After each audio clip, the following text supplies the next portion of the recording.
Hello and welcome to the channel. Be sure to share, like, and comment down below. And if you're new here, hit that subscribe button for daily videos on news and politics. Senate DACA deal picks up GOP supporters. A bipartisan immigration agreement is picking up the support of several additional GOP senators despite opposition from President Trump in the White House. Sen. Lindsey Graham's RSC office announced that GOP Sens. Susan Collins, Maine, DeMar Alexander, Tennessee, Lisa Murkowski, Alaska, and Mike Rounds, SD, are signing on to the forthcoming legislation. Susan Collins, Maine, DeMar Alexander, Tennessee, Lisa Murkowski, Alaska, and Mike Rounds, SD, are signing on to the forthcoming legislation. That brings the total number of Republican lawmakers officially backing the bill up to 7, including Graham and GOP Sens. Jeff Flake, Arizona, and Cory Gardner Colo, who were part of the original Gang of Six.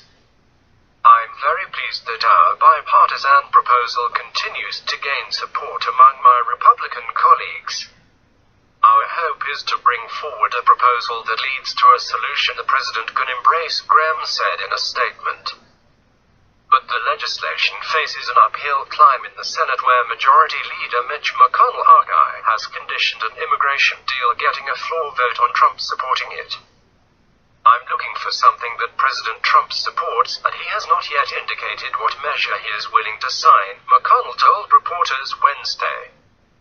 As soon as we figure out what he is for, then I would be convinced that we were not just spinning our wheels. Trump has lambasted the Senate group's bill, which is expected to be formally announced this week.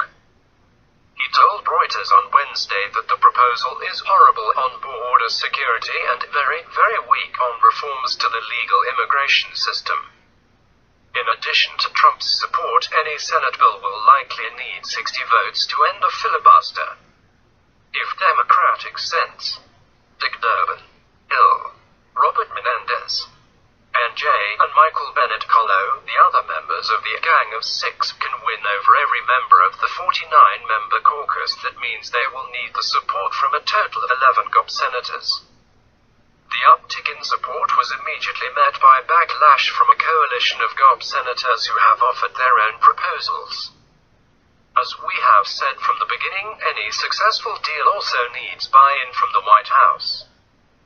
Unfortunately, the Gang of Six proposal falls short since it fails to include even basic border security reforms, GOP Sens. James Lankford Oakler and Tom Tillis NC said in a joint statement. The two GOP senators added that we still believe that we're closer to a deal than we've ever been, and we are ready to work with anyone, Republican or Democrat, to get this done.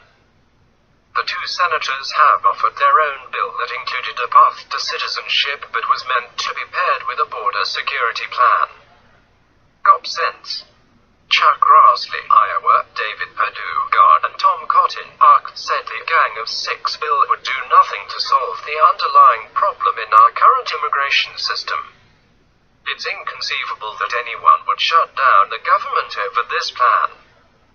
It's time to come back to the negotiating table and focus on getting a serious solution to the DACA situation that protects all Americans and our national security, they said.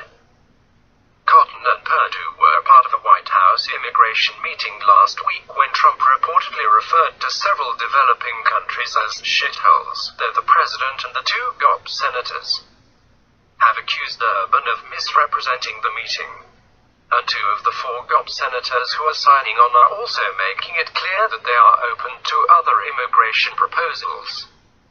Congressional leadership continues to hold separate negotiations. Alexander added on Wednesday that Graham's proposal is a starting point for reaching consensus and will support other responsible proposals.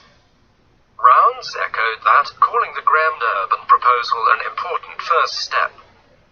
While this bill is not perfect, I will continue to work on a product that includes appropriate e-verify provisions, a stronger border security system, and lays the framework for more reform, including work visas. These are the provisions required for me to support the bill in final form so we can get to the next phase, he said. The Trump administration announced last year that it would end the Deferred Action for Childhood Arrivals DACA program, kicking the fight to Congress. Democrats are demanding that a short-term funding bill that needs to be passed this week to prevent a shutdown include an immigration fix. Durbin on Wednesday appeared optimistic that every Democrat will ultimately support his legislation, despite pushback from progressives who feel like the deal goes too far. Durbin implied during a floor speech on Wednesday evening that he has been able to win over the 49-member Democratic caucus, which includes a coalition of vulnerable red state members as well as progressives of 2020 White House hopefuls. "We have 56 senators ready to move forward with this issue," he said from the Senate floor. The bill would pair a fix for the Deferred Action for Childhood Arrivals DACA program that includes a pathway to citizenship, which the Trump administration announced it was ending last year with a border security package, an elimination of the diversity visa lottery and changes to family-based immigration. According to a fact sheet on the forthcoming legislation, it would include more than $2.7 billion on border security and reallocate half of the diverse lottery visages to temporary protected status (TPS) recipients. It would give half to individuals from underrepresented priority countries. But Republicans argue that they have until March 5th to come up with a fix, and potentially longer after a court ordered the Trump administration to keep the program in place while litigation plays out. Sen. John Cornyn, Texas, the No. 2 Senate Republican, reiterated on Wednesday that the Graham-Durbin bill will not be the template for a final deal. "The longer we keep kicking the dead horse, the longer we're going to delay getting to a real solution," he told reporters. Cornyn, Durbin, and Reps. Steny Hoyer, DMD, and Kevin McCarthy, Caliph, met with White House Chief of Staff John Kelly on Wednesday. The 4 lawmakers are expected to meet again on Thursday.